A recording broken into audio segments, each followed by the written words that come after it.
podcast is part of the Sports Social Podcast Network. I want to give a shout out to our friends John Kelly and Will Scott over at News at Den. Many of you will know that News at Den is the go-to site for everything Millwall. It's part of the Southwark News, the only newspaper with a dedicated Millwall reporter who follows the Lions all over the country. What you may not know is that Southwark News is an independent small business with no investors, no big media company, nor multi-millionaire owners. It's a rare breed, a local paper for local people. And John and Will get the Millwall stories that no one else can. A lot of their stuff is free to read, but the in-depth pieces are for subscribers only. It's just £3 a month or £30 a year, and we think it's a proper bargain. By paying, you're supporting local journalism done the right way. You can sign up by visiting southwarknews.co.uk and clicking on the News at Den section. southwarknews.co.uk. Click on News at Den Plus.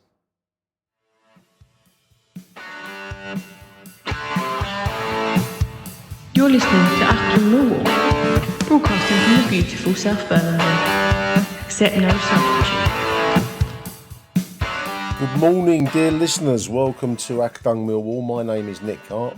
You're listening to a show being recorded the morning after last night's Carabao Cup win at Rodney Parade over Newport County, a game that I watched via the Sky Sports stream. Fair play to everyone that went down there to South Wales last night. 871 tickets sold. I don't think everyone went. From what I could see of the away end, it was apparently a rugby union ground normally, so converted to football use. So it had a very strange kind of slightly spaced out look to the venue. But a win, nevertheless, in the Carabao Cup, and it's an unloved competition, the Carabao Cup. And I don't know about you, dear listener, but I always think to myself when the draw is announced, and it was a away fixture in Newport, just a couple of days after that frenetic opening day win at Norwich, you kind of say to yourself inwardly, it's a game, I don't mind losing that one, it's what a competition to go out of. And then when the game kicks off, once you actually get started, you want to win it. It's the strange duality of the football fan, really. You want to win everything that's in front of you. Last night's team was certainly rotated. Just reading the News at Den, and they used the word rotated. It was pretty much certainly a widespread change. Just Coburn and Cooper surviving from the starting 11 at Carrow Road. Let's run through the 11 last night. Max Crocombe in goal, making his debut for the Lions.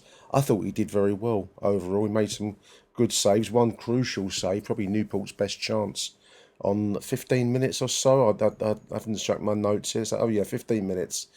A close range save from a ball lumped into the box by Newport County. And a header.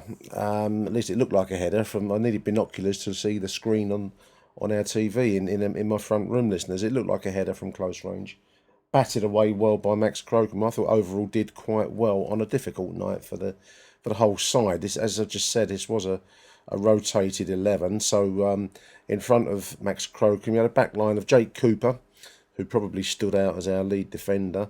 Kamal Grant, was that his debut for Millwall last night? He certainly returned from loan from Bromley, where apparently, he's done well there. I thought he did okay last night, Grant.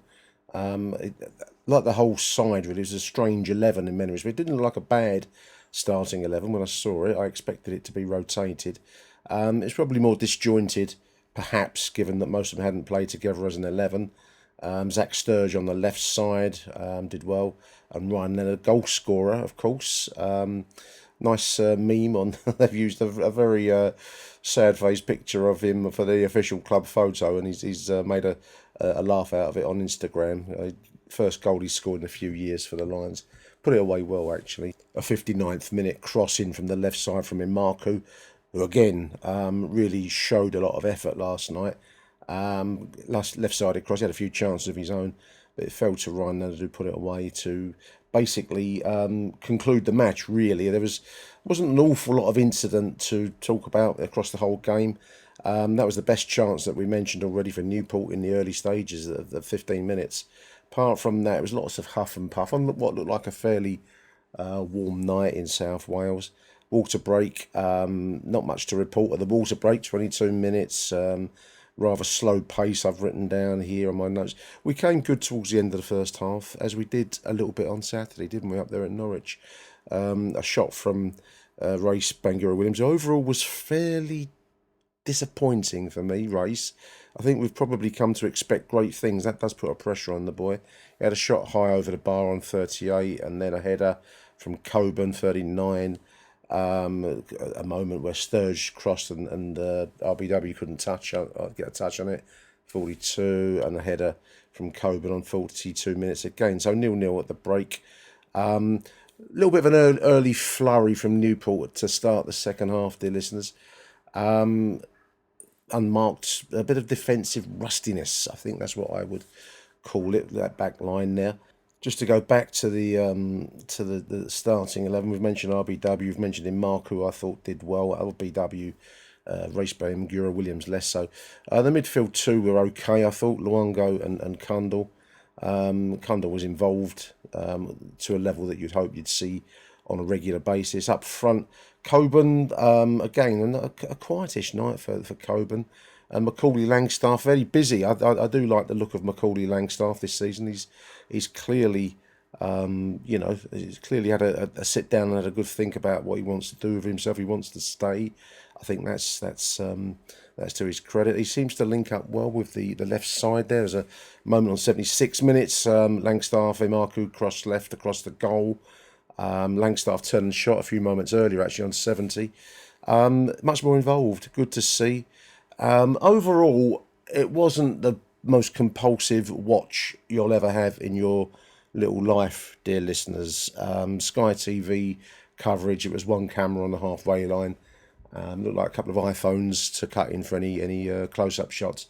And the whole thing was not an entertaining fixture at all. It was the proverbial Tuesday night in South Wales. Generally speaking, you want to come away with a win, and we did. It finished 1-0. Progression into the second round of the little loved Carabao Cup. Let's hope we get a good team. Let's hope we get West Ham in the second round, shall we, dear listeners? But overall, you can do no more than beat what's in front of you. I thought Newport looked like very much your typical huff and puff League Two side. They did lump the ball in, had a couple of moments of rusty defending, I think I'd call it.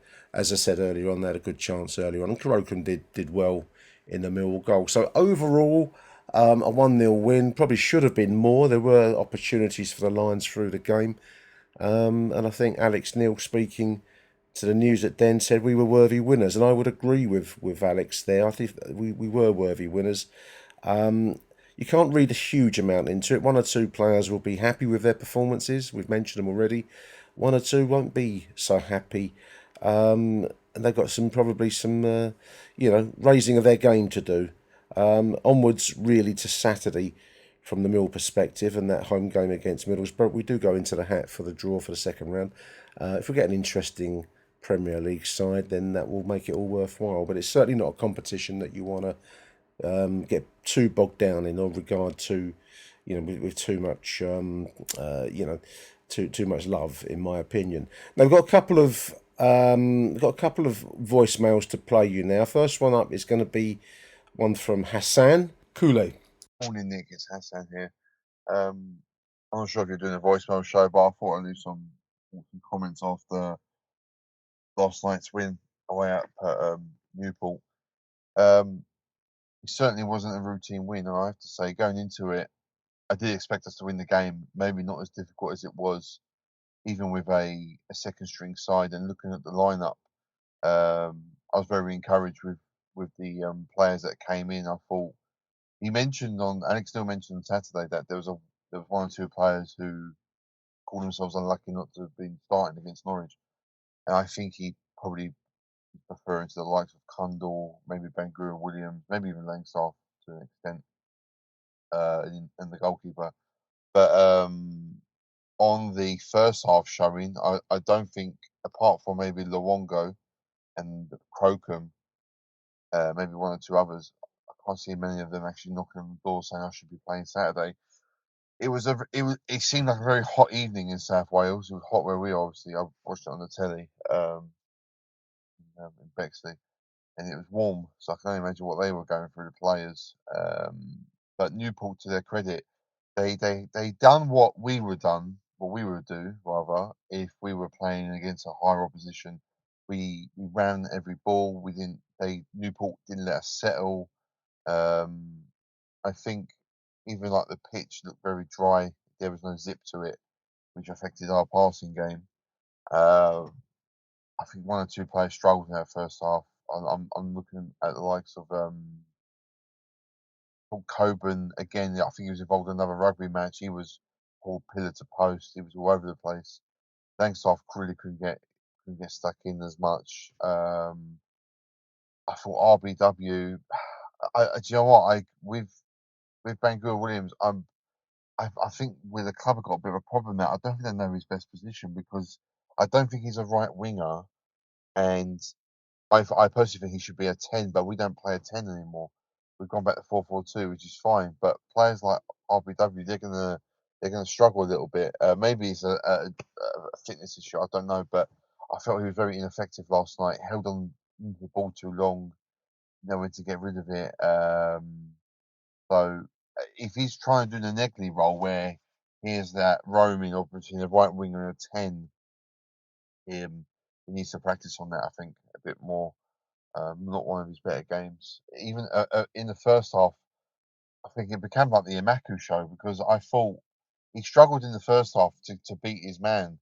But as the game wore on, as the Newport players got more tired, he started to get more freedom down that left. Ultimately led to him getting an assist to Leonard, who scored the goal. That seemed to be a feature of the game with Imaku. He only got success once the Newport players tired, and I'm not knocking him. He potentially could have been man of the match. Everything was down his side, and he caused them nothing but problems. But he's a very much of a one-trick pony. It's very obvious what he's going to do every time he gets the ball, and he needs to start mixing it up a little bit. Better players are going to work. If he's in the Championship playing, better players will suss that out really quick. And in this moment in time, I know apparently Wickham put a couple of bids in for him, and I think Alex Neil he's happy to keep him around the team. I am as well. I think at the moment, with what he's offering to the side in the Championship game, perfect for the last 15, 20 minutes with his pace against a tiring defender. But for me, he's not a starter in the Championship. But overall, in regards to the game yesterday, he was fantastic, and he done well and deserves his assist. Shout out to Max Crocombe, unbelievable save in the first half. Should have been 1-0. That was a good save. I don't think he's conceded a goal yet for the club, even in pre-season. So he's a good, he had a good performance. I'm happy with his performance there. I thought Sturz looked okay, a little bit ring rusty here and there. I thought Kamar Grant was good. I like the look of him, big, physical, powerful, can run with the ball. I can see why the club gave him a contract, and I hope he's in around the first team for the rest of the season. I thought Lawongu was fantastic, potentially man of the match. He controlled the game very well, very calm, very assured. Gave the ball away a couple of times, but overall, a very calming influence in and around the team, especially with a lot of players who have just come into the side for a while. So I was happy with his performance. Um, the substitutes, I thought Nisbet looked alright when he came on. He's getting so much shit online just for being in the team. Cut him off without even, well, they've got no real reason for it. They don't know why. It's not as if he's publicly come out and said, "I'm not fucking playing." So I just don't get the shit. Just give him a chance. End of the day, if he was still had an attitude problem, I wouldn't believe Alex Neil would take any shit. I think he'd take the fuck off a long time ago. So as far as I'm concerned, if he's in the team, he's in the team because Alex Neil will trust him to be in the team, right? If he don't want to play, he ain't going to bring him along, is he? So I've got no issues with that. He was unlucky not to score. Bit of ring rust again. He hasn't really played a lot of football, but he looked lively. Linked up the play well with Langstaff and with Amaku, so I haven't got a problem with that. Dan Kenny looked alright when he came on. Showed a few good little flicks and tricks of what he could do. It was good to see Lenny get a goal. I believe it was his first goal for 5 years. So that was good, because I thought he struggled a bit in the first half, and um, I think someone else mentioned online, it shows the difference between Kramer and Leonard. When Leonard got the ball in the first half, breaking down the right, a lot of his crosses were wayward. I always found like he was missing And maybe it was down to Newport, as I said, they really pressured, they put a lot of pressure on us. But end of the day, Nick, start the season, 2 wins out of 2, both away from home. Can't ask for more than that. And we're into the next round of the cup, and on to Saturday against Borough. All the best, mate. Ciao. Fantastic, thank you, Hassan. Yeah, Imaku's an enigma.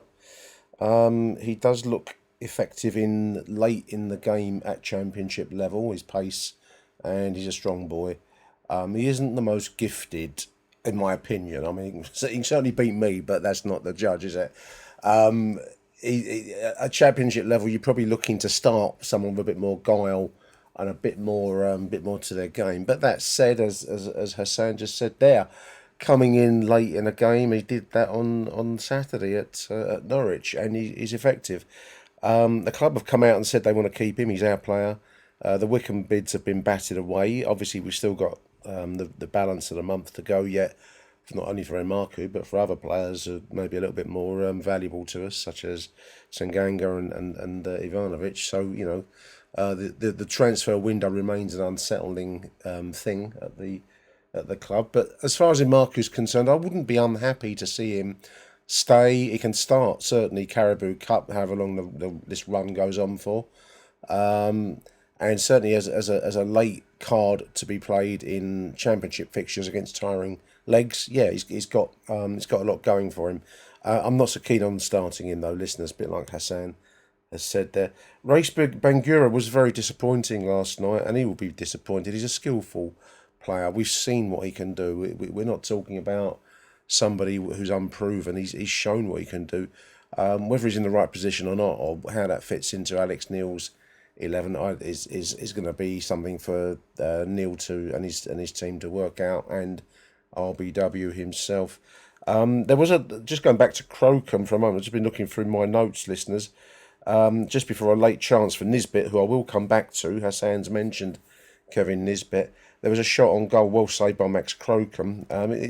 He did well. I mean, they were never completely dangerous. They had little flurries late in the early in the first half, late in the second half. They had a shot well saved by Crocombe, and then we went down the other end, and Nisbet headed over a screamer of a chance. He just needs a bit of luck in front of goal. He needs to get some minutes on the pitch. I think he's an effective player. I haven't seen the online stuff. I don't tend to follow accounts that dish that kind of stuff out. I find them banal, dear listeners. You know, we all see the same stuff. We all know the strengths and the limitations of certain players. Why you want to take to your keyboard or your iPhone or whatever, and dish out the crap online to players is beyond me. But then, you know, I come from a different timeline, don't I? A different time era. So I don't look at that. But if he's getting crap online, we all know the story of Kevin Nisbet, dear listeners. He's gone up to Scotland, done well, come back. If he's got the right attitude, and if he's working with Alex Neil, who seems to be a manager that works with players that they want to play for, then he's off on the boy. Let him have his go. You know, let's see what we can get from him. Same with Imaku, to be honest. There was a nice break towards the end where Imaku broke fast and hard from defence, and shot was well saved actually by the Newport goalkeeper. So there we go. Yeah, big thank you to Hassan. We're going to play out this first section with a voicemail from Rob Woodford. Take it away, Rob. Well, Newport County were the proverbial banana skin waiting to happen. Do you remember those cartoon comics years ago, Nick, when people slipped up on banana skins? Such slapstick. Especially when I look back, there were never any banana skins on the streets where I grew up. Just copious amounts of dog shit. Well, there you are. Our opponents were quick out of the traps and seemed well up for it, but Millwall gradually grew into the game. And once dominance was established, you could see the difference in class and quality between the second and fourth tier. It was there for all to see. So let's just take the positives. Good first team debuts for Crocombe and Grant. Good industrious performances from Kundal and Luongo. Imaku was man of the match, a constant threat, and just a shame he cramped up before getting through a full 90 minutes. Nice cameo performances from subs Harding and Kelly, a clean sheet, squad rotation, minutes in legs, a place in the second round. And despite the win, the usual online brigade were criticising the team's performance. Yeah, I can't wait to hear their reactions when we lose a game. But honestly, I've got no time for these wrestletters. On to the weekend. Our team very high on confidence against a team that suffered an embarrassing home defeat against League One opposition. So what could possibly go wrong? You must be busting to get back to bird shit corner. And with all the changes at the Den this summer, they might have even given it a wipe down for you. That won't do, will it? But one thing's for sure, Nick. You're a smooth operator. Achtung, Millwall. Huge thank you to Rob Woodford and to Hassan for sending those 2 voicemails. Much appreciated, chaps. If you do want to send in your voice notes to the show, dear listeners, give me a shout on X.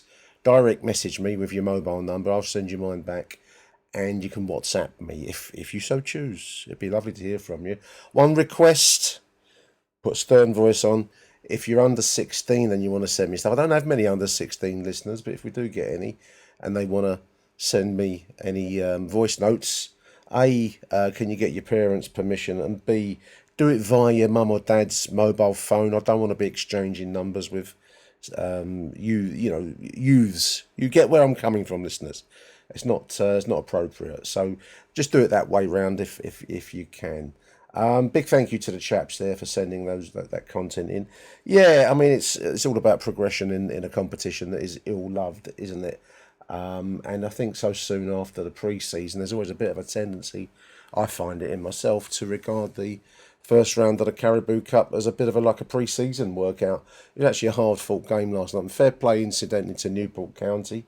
It's a club that's had a very, very hard time of it. They've always been in the lower divisions. We haven't played them that often. Certainly an FA Cup game in 2020, apparently, and prior to last night's fixture. We're going back to the 1980s, and we haven't played them very often even then. So big shout out to Newport County. I should be watching their results for the remainder of the season. And big shout out to Bromley, actually, whilst we're talking about other clubs who got past Ipswich Town on penalties last night. So well done, Bromley FC. Now then, listeners, this is a bit of a smorgasbord, a tapas show. I did speak to Merv Payne on Monday. Monday with Merv is our regular feature that we do, and I just haven't had a chance to edit and get the recording out that I did with Merv on Monday. That relates obviously to Norwich City, the game. I'm sure you don't mind listening to that again though, if you stay tuned anyway. And then secondly, after that, his new book. He's produced a new history of 1985 at Millwall FC. So I'm going to play you out now, dear listeners, with my recording from Merv, made on Monday with Merv. Thank you for listening to this show. Huge thanks to the 2 chaps, Hassan and to Rob, for sending in the voice notes. Until the next edition of Achtung Millwall, which will be on the weekend after the Middlesbrough game, from me, Nick Hart, it's Arrivederci Millwall. Bye for now. Achtung, Millwall. Hello, dear listeners. Welcome to the 3rd edition of this weekend's coverage of that magnificent 2-1 win at Norwich City, Carrow Road, on Saturday. Joining me to celebrate the fact that it was since 1968 our first win. I don't know if anyone's heard that or not, but it was the first win since 1968. Is a fellow fossil. It's Merv Payne. How are you, mate? Hello, Nick. Yes, yeah. It is. I say it's almost as it's become as tiring as hearing it's Wales's first World Cup for 64 years or something, wasn't it? Which I got particularly sick of a few years ago.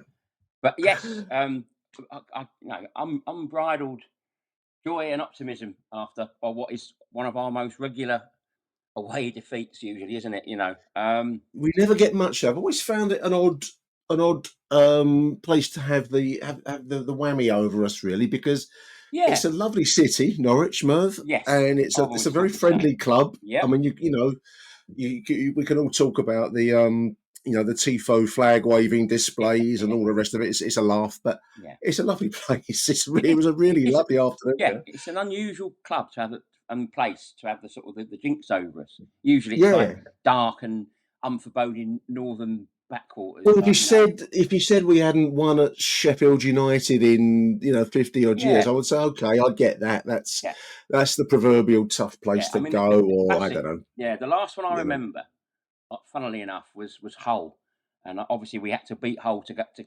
promotion in 88. And one of the reasons my dad gave for not coming with me, was we never win at Hull. He said that it's the worst possible game to have to play to win promotion is Hull away. So we haven't won there since, I don't know, he knew he was. God knows when, And of course, And you think, well, and I used to say, well, it's got to end sooner or later. We've got to win there sometime, and why not do it now? And I remember thinking when the fixtures come out, I remember thinking, oh well, at least we'll get that flipping annoying defeat out of the way. Thing out of the way. Get it out of the way, and then we can then look forward to the next 45 games. But I mean, I say we're gonna really labour the fact that we haven't won there since. To the point where I had to go and gather some facts about five. I've got 5 facts. Well, good. We love facts, Merv, on this show. Go for it. We celebrated a victory at Norwich was the 2nd of November 1968. It was a 3-0 win. Posse scored and Weller got 2. One of them a penalty.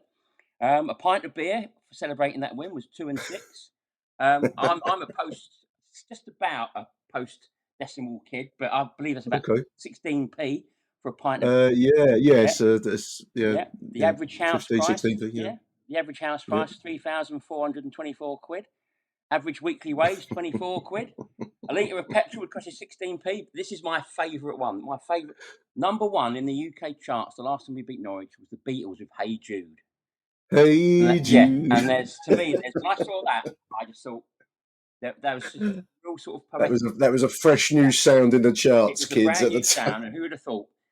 Nearly 60 years later, we'd all be singing it. When it's played at the Den, when for Middlesbrough at home, we will be still basking in the glory of our first win at Norwich in all those years. Incidentally, listeners, while we're on the subject of music, that's a fantastic one that Merv's found there, the Beatles in the charts. They played Neil Diamond's Sweet Caroline before the game. And I kind of hate, I used to love it, and now I've come to hate it, because I hate that so good bit. Yeah. I despise that bit, Merv. It's a total off tangent of the show, but I've got to get that in. I know what you mean. Yeah, it gets to a point. It's like when you like a record that's on the radio, and then they play it so much you just begin to hate it. Yeah, I mean, I was at a wedding a few years ago and they played it, and they all started doing it, and I thought it doesn't seem right somehow. But no, not in a non-sports sports. Yeah, it'll be a nice. Anyway, there we are. Yeah, hopefully when they play "Hey Jude" at the Den on Saturday, there'll be a nice little tie-in there.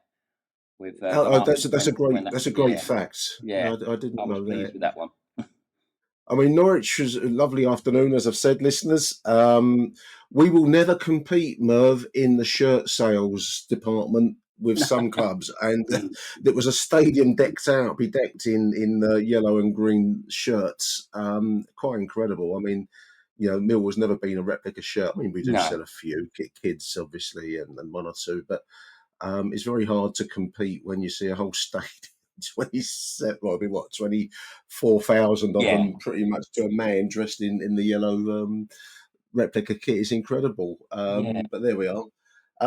But yeah, magnificent performance. Let's go to the football, because that's the focus of it. Yeah. I must admit, in the first half, initially, I thought we looked a bit rusty, Merv. I don't know how you saw it, but we looked a bit creaky in probably the opening half an hour to 40 minutes or so. Yeah. And then we just started to take it up a notch or two, didn't we? It was we closed the half a lot stronger than we seemed to be for most of it. Yeah, there was definitely a feeling of, here we go again. This is typical Norwich away. We start slowly. We give them a couple of goals head start, and then we don't start playing until perhaps the game's out of reach, and we end up sort of cursing our luck and losing 2-1, something like that. Or, I mean, of course, you've got to go back to that unbelievable game when we were 3-2 up with like a few minutes left. And that was a scarring. Yeah.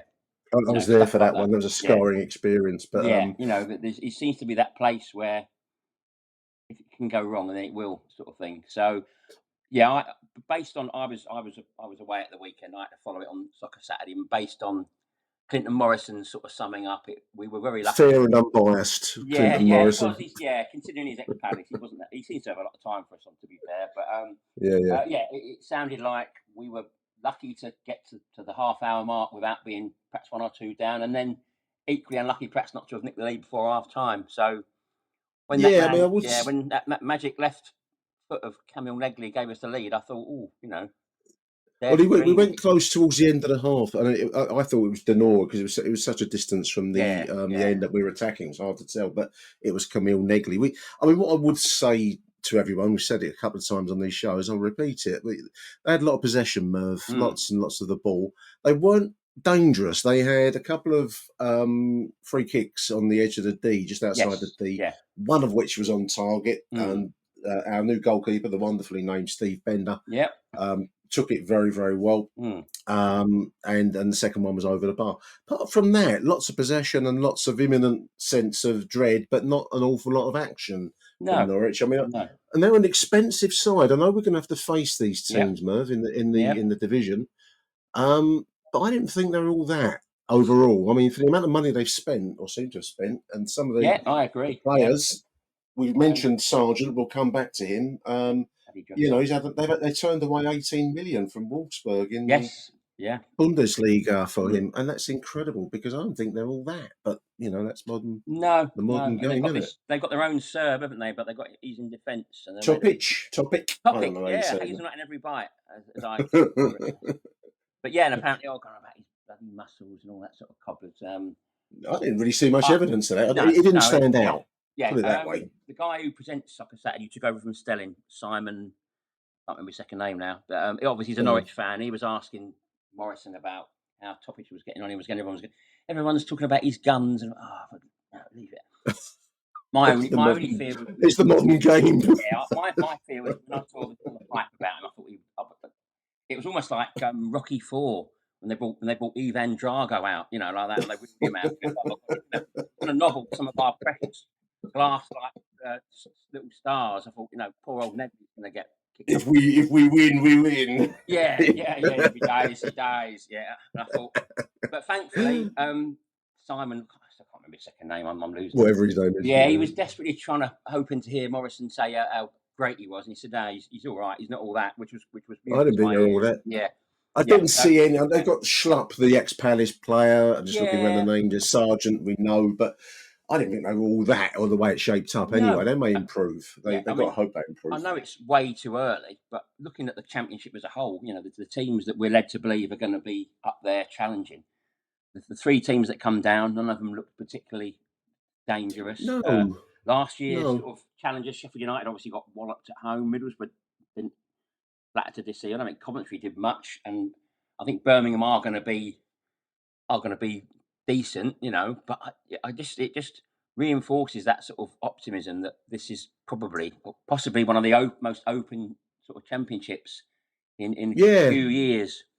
I mean, going off at a slight tangent, I took the chance yesterday. Actually, I'm sitting outside. I put the ITV goal highlights show on. They cover the whole football. A good show. Yeah, it is. Yeah, I like that. What struck me was, and I've said this on the voicemail show I did earlier on, is that there's a lot of teams that look all right and they don't look bad going forwards, but you equally do get a sense that they're beatable in return. Yeah. Now, whether we will fall into that category, Merv, I don't know. But I mean, I think we'll be defensively more solid than what I saw there. That's like I say, because that was used to be our Achilles heel, starting slowly and conceding perhaps an early goal. But I mean, there's a team that will perhaps start slowly and then end up hitting the front and being strong. But I think for me, the only two there are. I mean, it sounds a bit obvious when you say it, but there are 2 factors for me that the only 2 things in the way of us really having a really good chance of promotion, and they're both out of our control, and that's the injury situation and keeping key players. I think so keeping as many. I mean, if we get a full season out of Negley, for example, can you imagine the sort of damage he's going to do? He's so good. Keeping hold of Tanganga as well, Merv. That's still an open thing, isn't it? Alfie Dowsey looks an absolutely brilliant signing. It's quality player, honestly. In the last few years, but if we can keep those players fit, key players, and keep hold of, at the very least, keep hold of Ivanovic, but preferably Tanganga as well would be lovely. But I did quake in my boots late in the game. Billy went down. I thought Billy had a magnificent game, listeners, and he sat on the floor towards the end. And I think he was just tired and caught a knock. But you do start, you do start to worry that the Ming vase has been put in the washing machine, and Yeah. we might struggle injury wise. But anyway, let's keep the optimism turned up to 11 so far, because it was a magnificent second half, Merv, and we mentioned the Negley chance that got battered away by their keeper, who I thought did a great job with that. Yeah. But the goal, when it came, was by another great player, Tristan Kramer, an out of place centre back going down the right, and a magnificent cross into Negley, who put it away like Bermondsey's answer to Gerd Muller there, I thought. It was a beautiful finish. Already difficult one. Yeah, it was. I mean, you look at his goal against Middlesbrough, and you look at the chance he had in the first half and the goal he scored on Saturday. And he's got that knack of just hanging back and just staying off the radar and just making his run at just the right time, just appearing from out of nowhere, and rather than sort of like just flying into the box, and he's that sort of player. And I think all the hype, well, it wasn't so much hype, but there was a lot of quite. Well, the fee is justified. I thought, from what I saw of him, see the quality, the cameo last season and yesterday, Saturday.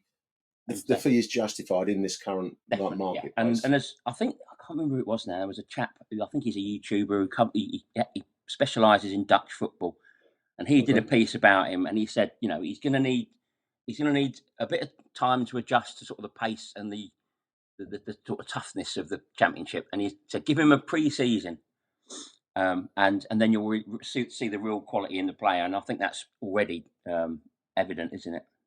Absolutely. A beautiful chance, well put away, 1-0. Then, of course, we can't have beauty at the Den, Merv, without slapstick comedy at the other end. All we needed was a custard pie and a rake on the floor for us to step on and slap us in the face. That was the only thing missing from that Bender clearance that came off of the Josh Sargent-Harris. And if he's worth 18 million, his backside must be worth about £1 million.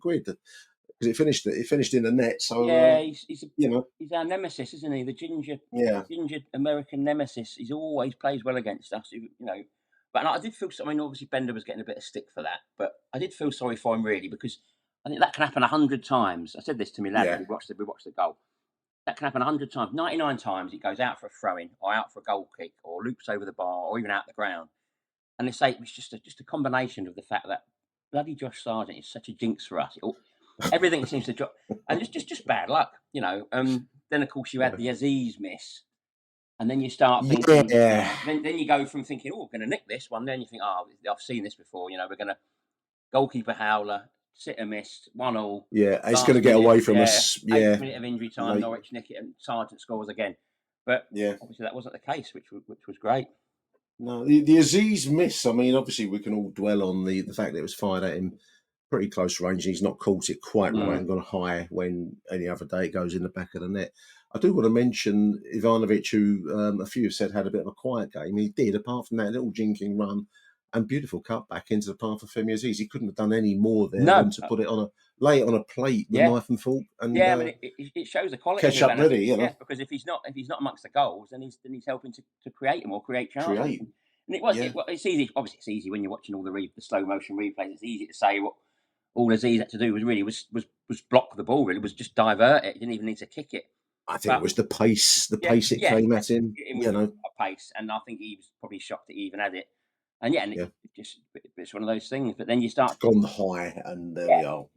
Wonder then, are things going to turn against us? But thankfully, I mean, they couldn't have ended on a better, more pleasing note than for Mr. Langstaff to get a goal. Yeah, absolutely. I just want to, just before we go on to that, because that was the coup de grace, the denouement, as they might say. But I just want to praise the grit of the side. I think Alex Neil said that in his post-match press conference, that this team doesn't lay down. I mean, we had a couple of body blows with the missing that chance and the kind of the luck of the draw of the goal. Another team might have let their heads drop a little bit. We didn't, and I really admired that. I thought that was the move to finish it. The beautiful pass from Alfie Doughty. It was. How he looks like into the path of forgotten man, Macaulay Langstaff. Who put it away absolutely beautifully. Toto Schilacci. I'm going to try and think of another great goal scorer. Yes, but dare I say it, also for me, shades of and I will get slaughtered for this because I'm not making a comparison, but just that particular goal. shades of Neil Harris at times, and in his pomp, I think, because the fact that he just the fact that there was almost like a telepathy between him and Doughty. He knew exactly where he wanted that ball played, and Doughty knew where to play it. How he wanted it, and he thought, I'm not gonna muck about controlling it. My first touch is going to be my shot, and it's in the goal, and he did, and it really put me in mind of Neil Harris. But the thing with and we discussed this last year when we signed Langstaff, and I looked at a lot of Notts County fans on social media saying, right, you've got a cracking player. We're convinced he can do it at a higher level. He's got that sort of Jamie Vardy sort of look about him, where we can just take his skill, his quality up a level.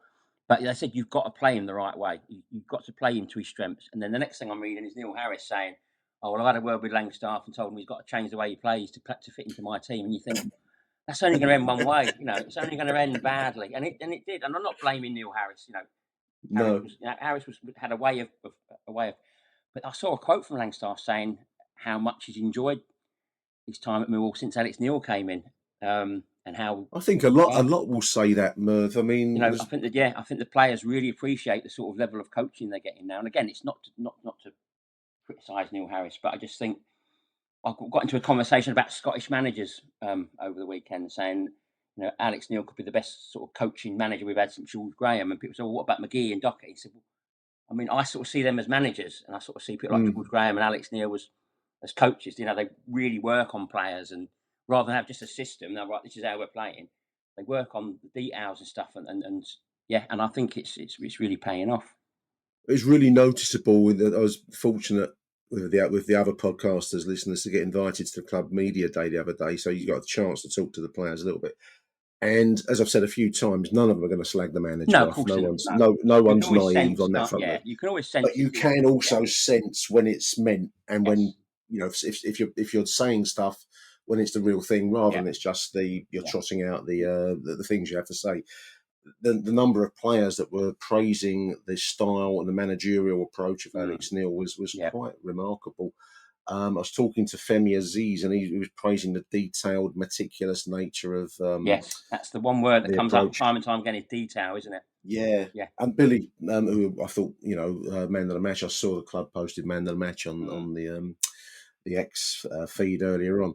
But he said to me when I was talking to him that he's now confident when he plays a ball, there's going to be the person he's aiming at. It's going to be in that space because it is laid out. They've got a plan, and one thing that Alex Neil works on is everyone doing their job and being where they're supposed to be, and that's quite a remarkable thing. We're going to come back after the break later, listeners, to another remarkable manager. But I think at the moment, Alex Neil is really, really impressing me, and I think he impressed everybody at Carrow Road and watching. Hundreds of thousands or however many it is that watch Sky TV. So, more strength to his elbow. Great start to the season, Merv. Obviously, we've got a long trip tomorrow night down to Newport County, which is the proverbial Tuesday night in Newport. And then another big game next Saturday against Middlesbrough. So the tests come thick and fast at this level, don't they? They do, yeah. But I think when you look at the opening sort of 4 league games, you see like Norwich away, Borough at home, Sheffield United away, Wrexham at home. You sort of think, well, it's a tough start, but it's also a really good way to sort of quickly see how we measure up. To teams that all those teams. I agree. And people might think you're mad saying it, but all those teams, and I include Wrexham in that, are going to fancy their chances of being at least in the top 6. I didn't realise myself until the other day that the sort of players Wrexham have signed. I didn't realise they signed Connor Cody. And, they've got a few. They've got some big money signings there. Kiefer Moore. Yeah, and for about 85 minutes until they brought James McLean on, quite comically, which I've seen talk about, although until they brought James McLean on, they were doing really well at Southampton, and they brought him on. Fun, so I mean that, but they are. That's 4 games there, which very quickly we're going to sort of we'll find out, scrutinise our credentials. Well, the McLean pantomime is at the end of the month this month, so we'll await that with bated breath. But for the moment, I'm going to take a short advertising break. And then we're going to come back again with Merv, and we're going to talk about his new book, 1985, after these messages. Stay tuned. Achtung, Millwall. Welcome back, dear listeners. I'm talking to Merv, And Merv, you are a prolific author, mate. I'm trying to think of the great prolific authors of the past. But you are matching them with your new work, 1985, which is effectively the story of the 84-85 season. And for younger listeners who don't know what that means, it means the triumph of the George Graham side that got themselves promoted after a tumultuous season, shall we call it, Merv? Yeah. From the third division, Yeah. having saved us from the brink of I don't even know if disaster is the right word, but we nearly avoided relegation to the fourth division, which would have been catastrophic for us. But George Graham's turned us around from that, 83-84, and then 84-85 was the triumph of promotion and a cup run for the ages as well, one way and the other. New book, Merv, you do turn them out, mate, don't you? You are prolific, as I just said. Yeah, I just enjoy doing them, to be honest. I really get a lot of sort of enjoyment out of it, and sort of I like the idea. I've had a few people sort of say that who weren't there, for example, for the 87-88 promotion season or the first division years, and say they enjoyed sort of going back and reading about that. And I like the idea of just sort of reliving those sort of seasons with fans who perhaps weren't there. And this is obviously a particular one. And I've seen, I think it's Tony Monday on X talks a lot about it, how, you know, it's probably, despite the 87-88 season getting promotion to the first division, this is probably a lot of Millwall fans' favourite seasons who were there, purely because of where the club came from the brink of the fourth division. Yeah, when Graham came in, completely overhauled the team. But I mean, it was a very grim time in football, and life in general was quite. The mid-80s, wasn't it? Yeah, mid-80s. Yeah. It's hard to imagine, but what I wanted to try and get across was football was nowhere near the entertainment spectacular that it is now. You know, No. the television TV, and this is hard to imagine. The TV weren't interested in broadcasting. Yeah, it had such a bad reputation. Stadiums were crumbling, crowds were down year on year. You know, the football league, the authorities were trying to do stuff to sort of get the crowds back, and it wasn't working. And you know, football just was considered just you know, just not wanted. And then as I sort of tried to focus in the book, at one point, the TV companies offered the football league 17 million over 4 years for the TV rights. Over 4 years. Now, I know people say, 40 years ago, but even so, 17 million over 4.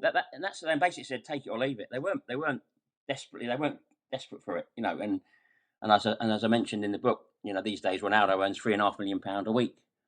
But again, you know, that was. It stems from these times, Merv, because as you say, I mean, there's a famous. I think it was the Times in the wake of one of the disasters, the disasters of '85, albeit the Luton riot involving us, of course, listeners. The Heysel disaster, which killed, I mean, was it 80 odd? 38? Yeah. People died at a football match, basically, due to hooliganism. And then obviously the Bradford fire disaster, in which a wooden stand went up in flames. They all came in very swift succession. It seemed a bit like.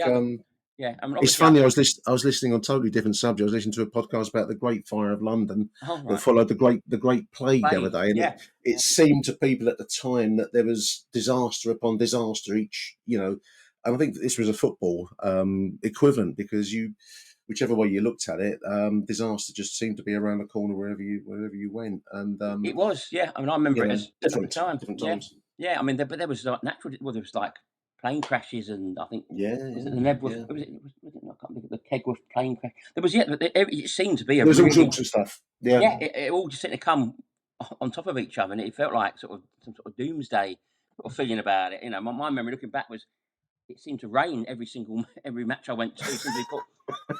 I mean, usually you think about like when you win clinch promotion in a season, that last day in May, it's glorious sunshine, everyone's in t-shirts. I remember we played Plymouth, we beat them and it absolutely pissed down.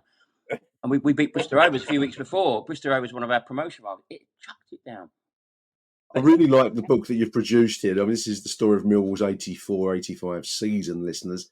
And Merv has done it in a kind of, I'm going to call it a fanzine style layout, Merv. It's obviously a paperback book, so paperback size, but you've got some really nice photos and images from your extensive match day programme. Yeah. There's a thing from the past, listeners. And it describes the era of near disaster under one Peter Anderson, and then the dawn of George Graham, the saviour of the club in many respects, from 1984 onwards. And some of the players, some really nice features of I'm just looking at Steve Lovell there, and a photo of Steve, a more modern photo, Dave Cusack, a few kind of interviews with some of the players, and some of the old clippings from the papers and the programmes that interspersed with the text. It's a really nice layout, Merv. I take my hat off to you. Yeah, as I said before we went on air, I have to confess, as a 14-year-old, I made scrapbooks. I was an only child. I got bored very easily. There was only 4 TV channels then. We didn't have Sky or anything like that. So I used to, but the thing was, everything was black and white. Even Everyday Life was in black and white. And but Millwall coverage in the press was so rare. Every now and then you'd get a decent. Obviously, the South London Press, which was still going then, would give us good coverage. But something in the Sunday papers, for example. And so when as they started doing well, they got more coverage, and I'd cut them out and stick them in. I used to nick big A4 history books from the stationery cupboard at school and use them and stick them in there and built them up. And I wanted to sort of recreate that sort of feeling, really, sort of rather than just pages and pages of words, slip in some nice images, obviously. And the interviews with the players, I was lucky enough to speak to a few of the players. Anton Ostolakovsky, as he said, just looking at that feature there. Dave Cusack, I actually went to visit Dave Cusack at home. Kevin Bremner, I'm just looking at. Kevin Bremner, I spoke to him. He was, but all of them, and when we talked about this, we touched on this with Alex Neil earlier, at the press day. All of them said about George Graham similar things to what I'm hearing about Alex Neil, and that's his attention to detail, the way he worked on little things. Everyone had a job to do. As Dave Cusack said, he never expected anyone to do something they couldn't do. He didn't, you think about sort of Ian Holloway with these silly eye-fluting ideas of tactics and sort of that. And you can tell that the players didn't. You can see when players don't know what they're being asked to do, or they don't believe in the manager. So Graham, I think, very similar to Alex Neil. He worked on stuff, and Anton said, because Anton was very much a student of the game, quite a serious guy. And he said he literally enjoyed going into work every day and learning off of Graham. And he said he was ahead of his time. The stuff he used to coach them, and he said it was just an absolute joy to sort of to be a part of. And you can, I say, there's lots of things that ring true with Alex Neil when you see how enthusiastic the players clearly are playing for him. Absolutely. I mean, the season would culminate in promotion from the third division via one or two big FA Cup and League Cup fixtures, and looking at Chelsea. Chelsea game. That was a night, kids. And I've forgotten the opening Swansea City when there was a little bit of handbags in the stadium. Yeah, this was just normal behaviour back then, Merv. I mean, it's very hard to get across to kids now that Swansea really did bring their chaps, and it really did turn into fisticuffs. Often 4,600. That was how it was. Laughable. I think there was 16,000 at Chelsea. But I mean, the Luton game, for example. I think I've seen a few comments on Facebook and stuff saying, what. And obviously, people were concerned about how I was going to deal with the Luton thing. What I tried to do was get across, without making excuses, get across a bit more accurate picture of what happened that night, and sort of the implications for sort of football a few years later on. Because what the essence of that night really was, it was another potential Hillsborough. Absolutely. I didn't go. I was supposed to go. But we missed the. Yeah, I know. I was there. It was because it was play on the night. You could. Yeah. Well, this is the thing. Luton my brother and I drove up there on the night. I wasn't going to go for some reason, but I did. Luton played Watford in the 5th round, and it was again. These are the days of in the FA Cup. You just carried on playing until someone won. Yeah. So Luton and Watford went to about 4 games. I think a 2nd or 3rd replay. And beforehand, Millwall said to both teams, "Right, we're playing either of you away in the quarterfinals. Can you please make it all tickets so we can control the numbers?" How many? Yep, absolutely. Yep, we'll do that. Luton said, no, play on the day. They want to make as much money out of it as possible. No, we were supposed to get. There used to be like a Thames Link service, I think it was called, from where I lived to Luton. We missed that. That was it. So that was the end of that. But yeah, a friend of mine went, and he said the minute they left the station, they were pelted with snooker balls and stuff. He said there was Chelsea there was West Ham, there was Arsenal fans. He said it was just chaos. It was madness. Yeah, I mean, I think the police opened the gates at the away end at one point because there were so many. Well, we got in the ground. I mean, Yeah. I can say hand on heart, listeners, I was there, but I can't tell you much of what happened because I couldn't see a good 50% of the pitch because it was so packed. And it was. I mean, I was just looking at the official attendance in the quarter final, 6th round. 17,470. It seemed like there were way more than that. You imagine that. Tiny little grounds, Luton's ground anyway, even if that's accurate, which I don't think it is. But no. What's the thing is how it's remembered is the way the footage is put together. They'll show you the fans climbing the fence. Yeah. Then they'll show you the fans, the Millwall fans, then going into the Luton end, and then they'll show the seats being thrown. And so to someone who's not familiar with it all, it looks like one complete. It looks like the Millwall fans have scaled the fences, run into the Luton end, scared all the Luton fans out, and lobbed seats at the police. But obviously that was. You look at the full footage, and the fans are climbing over. They're obviously telling police that people are, getting crushed. Yeah, they're climbing over, and they're sort of basically just peacefully making their way around the touchline. And this is sort of quite early in the game.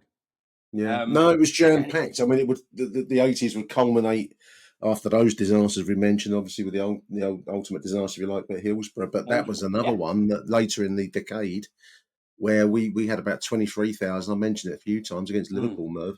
That could easily have been something very similar. Just so many people crammed into a very, very small stadium that wasn't able to accommodate it. But no, back to 84, 85. So that was a public. I don't know. Does public relations disaster do it justice? It probably does. No, really. The funny thing was, I mean, obviously we had Thatcher as Prime Minister at the time. Yeah, she obviously was by no means a football supporter. And she was pissed off because this was stealing the headlines from her sort of groundbreaking meetings, summits with Gorbachev and that sort of thing. So she thought, right, she created a football hooligan task force and all sorts of stuff. But I think it's when we sort of really became. I mean, obviously we had a reputation at the time, but I think fairly unfair. We became sort of the byword for public enemy number one. We became, didn't we? Despite the fact that I think 2 weeks before Chelsea played Sunderland in the League Cup, the Milk Cup semi-final at Stamford Bridge, and the fans were on the pitch attacking horses and all sorts of stuff. They were trying to get at Clive Walker, who used to be at Chelsea and was at Sunderland and scored the winner for them that night, I think. Yeah, and as I often say, I mean, Liverpool people died at a Liverpool match. No one's ever died at a Millwall match. But nevertheless, we have the name, and they are global superstars. But anyway, there we are. We can dwell on that all night, can't we?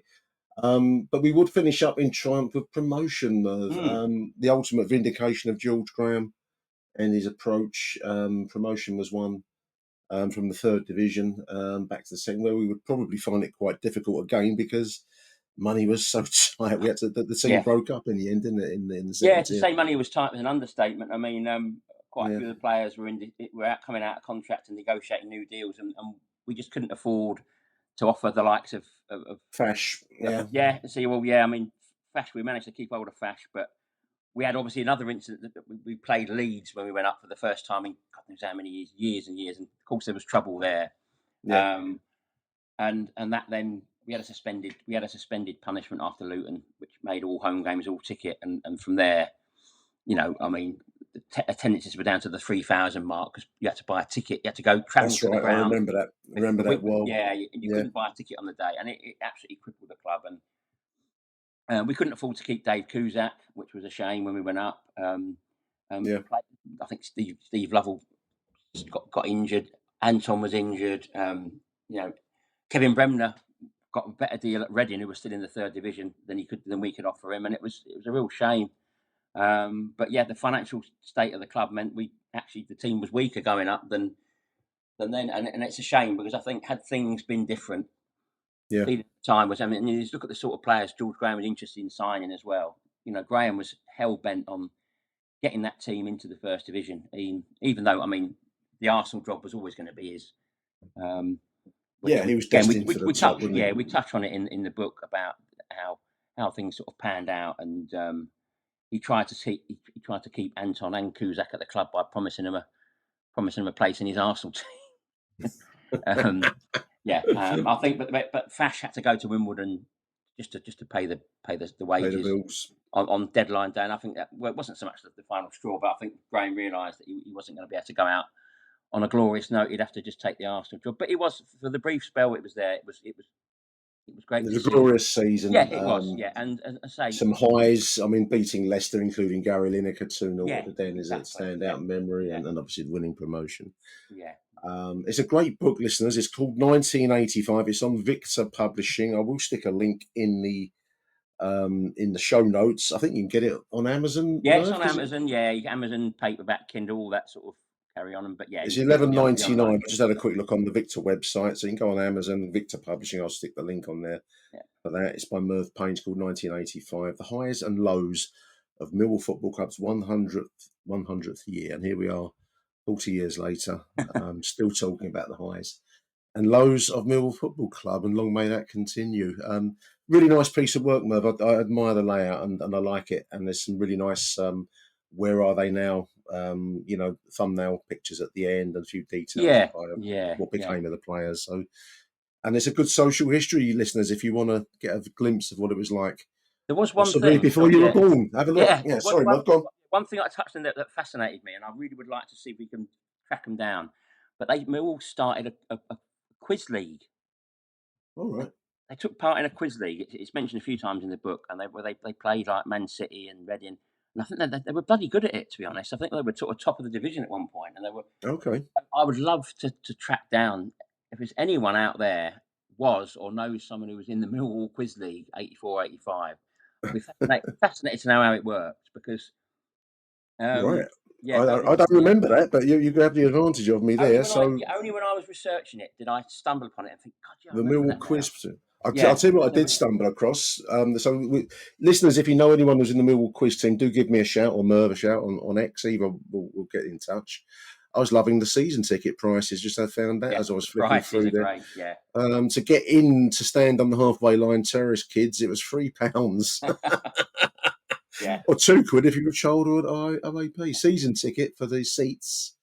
The cheapest wing forecourt, the little orange seats at the front, was £85 for the season. That's not bad, is it? I think Doncaster away, you could get your travelling ticket for like £9, I think it was. On a Tuesday. Yeah. Different times. I bought my first season ticket after that season, which I saved up. I used my birthday money, and it cost me £32.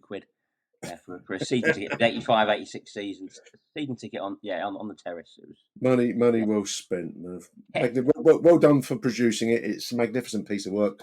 It's called 1985, Victor Publishing, and we'll stick a link in the show notes. Merv, I think we are at another advertising break, so I'm going to let you go, mate. Okay, mate. Thanks for coming on the show. The optimism is giddy at the moment. Yes, and, it is.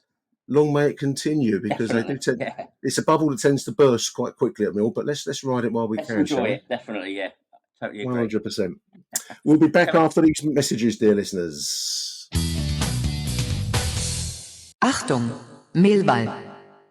Welcome back, dear listeners. Apologies for the slightly disjointed nature of the show. I've recorded it on the Wednesday morning after last night's win at Newport, as you will have gathered by, if you're still with us, an hour into the show. And I've also included recording that I made on Monday with Merv, who you've just been listening to. So we're kind of moving backwards and forwards in time slightly. Along that line, I've also had a voicemail as I've been doing the editing this morning from Mark Willoughby. So I'm going to play you Mark Willoughby's voice note, and that will relate to last night's win at Newport. Hope you're following all this, dear listeners. There will be questions later, but take it away, Mark. Hello, Nick. It's Mark Willoughby. Just thought I'd give you a quick call to give you a thoughts on the Newport game last night. I'm on holiday with my wife and daughter in Devon, so I thought I'd drive up. And my son, who didn't come on holiday with us, he was at home, so he came on the train, and we went down and met up and had a couple of drinks before the game, and went over to that. So that all worked out quite well.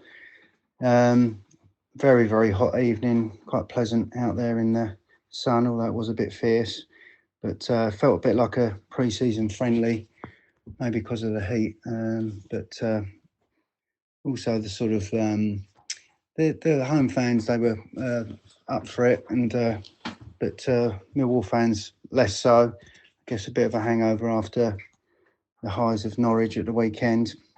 Little bit of a reality check after that game, I think. Although it was a second string, it was still quite a strong side, and we huffed and we puffed, and it wasn't a very exciting night. Wholesale changes, as you alluded to in your last podcast. I think it was only Cooper and Coburn that were starters from the weekend who remained in the side. So interesting to see some old faces and some new. Crocombe was solid at the back and had one really great save from close range fairly early on. And Newport were coming at us in the first half, and we're probably a little bit fortunate to be 0-0 at half time. We huffed and we puffed, but during the second half, our fitness started to show. There was a lot of their guys were going down with cramp, and Imaku came increasingly into the match, and by the end of it, he was terrorising their defence, and it was him that led to our goal. He managed to get past his man, crossed it, and Lenny with a nice cool finish was the only goal of the game. Imaku definitely man of the match for me. It's just the question is whether he can do it against the bigger teams. But certainly on last night's performance, he'll be knocking on Alex Neil's door for a starting place, I would imagine.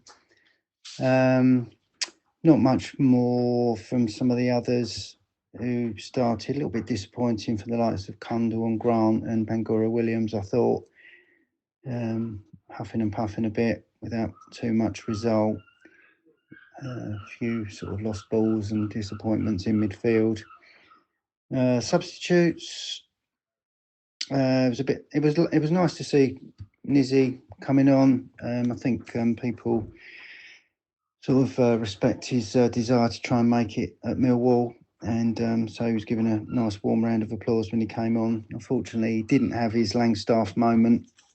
He had a fairly easy header, I would say, at the back post that he put over.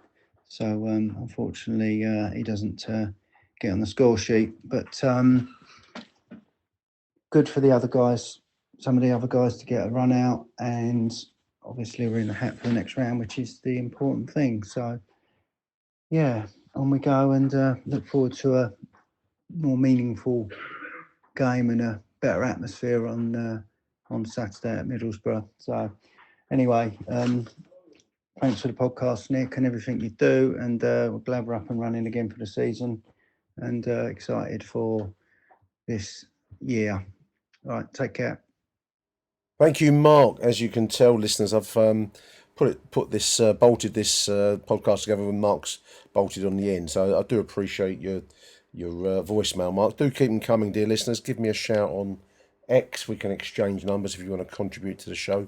Always enjoy getting people's views and opinions, especially in the wake of, as Mark just said, they're fairly hot, uncomfortable night in South Wales with a second string Mill 11. But I think the mere fact we've got a decent looking second string, even though one or two didn't play to their strengths last night, that in itself is a marker on how far forwards we've come. I've actually had an email on that subject from Mike Bissica, a regular listener, regular correspondent. Big shout out to Mike. He says, "Dear Nick, hope you're keeping well. If walking 20 miles is anything to go by, you're doing fine." Yeah, 27 miles, Mike, for the Jimmy Fund listeners. Big thank you to everyone that's contributed to that Jimmy Fund. It's still open at the moment, and we had a really nice contribution the other day from one of our followers, and I just want to say a big thank you to Nick Callahan out there, and to everyone that's contributed to that. Fantastic calls. The Mizzens are very well respected. Mike continues, "It's great to have the podcast back. It's great to be doing them, Mike. Really enjoy doing them, mate. He looks forward to receiving them, and although some of the regulars are getting wary of getting excited about our prospects this year, fuck it, says Mike. After 70 plus years of watching us, I'm very much up for it, and I think the playoffs are on. Let's go for it. I'm with you, Mike. I do. You know, optimism is a cruel thing at Millwall, isn't it? It tends to bite you on the backside if you allow it to run free too easily. But I think we're entitled to a little bit of optimism this season. Certainly Saturday, and to some extent even last night, going to Newport. You know, it's a traditional banana skin. I think it was described as such by Rob earlier on in the show as a banana skin, where you can fall flat on your face. We didn't last night. We didn't play well. We didn't play brilliantly, but we got past a League Two side, yes. But these are difficult fixtures, especially on warm early season nights. Mike says he thinks in Alex Neil we could have the best manager, tactically spot on, that we've ever had. And tactically spot on, and he gets us. Not a bad combination. Mike also wanted to mention the media coverage of the Charity Shield scenes before kickoff. This is Crystal Palace versus Liverpool, of course, where the meatheads from Croydon booed their Liverpool's tribute to Diogo Jota. I read a few reports of this. I didn't watch because I hate both sides. Palace the most, of course. But the BBC, which is a Crystal Palace fan club, isn't it, dear listeners, stated that a few Palace fans booed. What can you imagine would be said if it had been us? It would have been everyone. The whole club would have been thrown in with their usual, in the usual kind of stereotype, of course. Typical discriminatory reporting, says Mike. In these circumstances, it is invariably a few, however many that may be, but rarely reporting fair terms, especially towards us. And I'd also throw in the very worshipping coverage of that horrible bloke Steve Parish and their appeal, which got turned down, didn't it?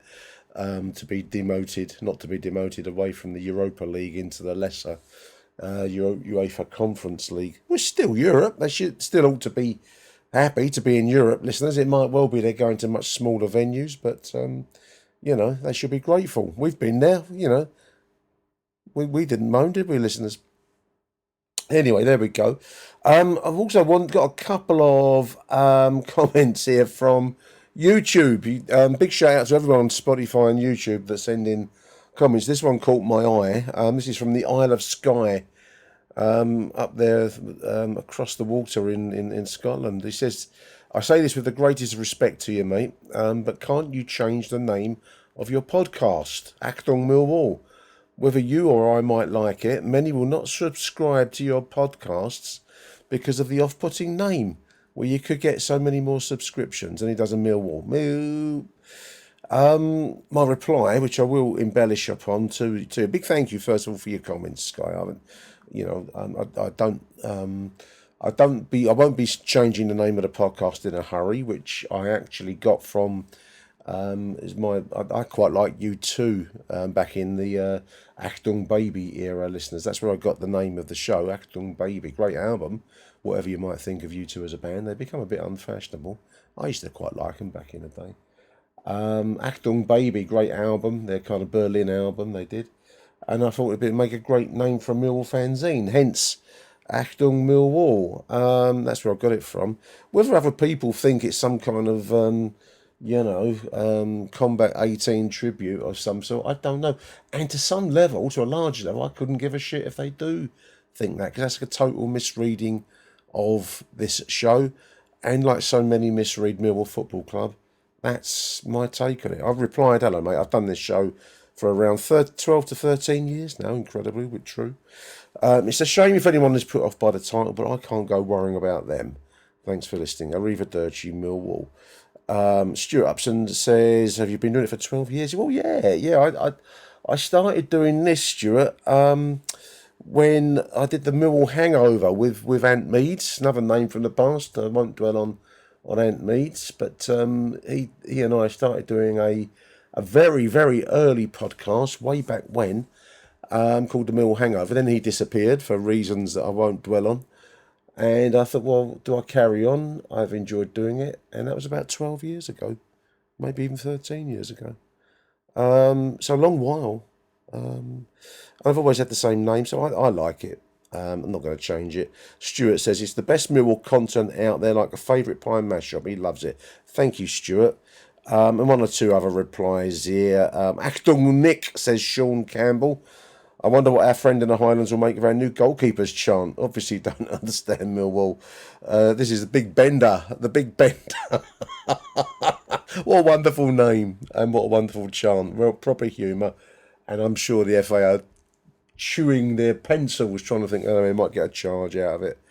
But they can't because it's his surname. Welcome back. Looking forward to the season, says Sean. Yeah, same back at you, Sean. Thank you, mate, for that.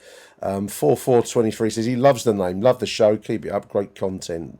Thank you, 4423. Stuart Upson says half the team is European. Our team is European. We've also just signed a centre-back from Everton. Kramer will be off. Who's the centre-back from Everton? Lost that one. Kramer will be off before Mihailo. That guy is a mustard. Okay, so thank you. Thank you, Stuart. What do you think to the name, listeners? I'm not changing it, but I'd be interested to know what you think to the name.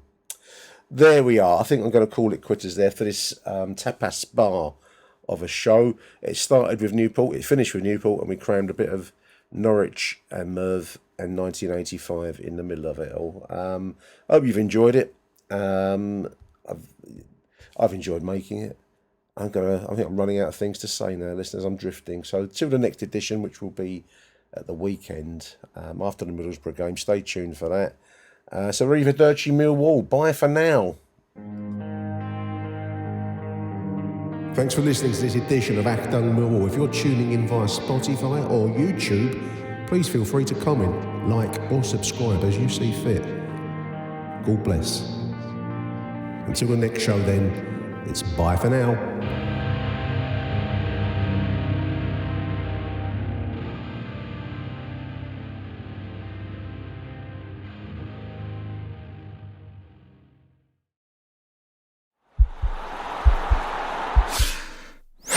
This podcast is part of the Sports Social Podcast Network.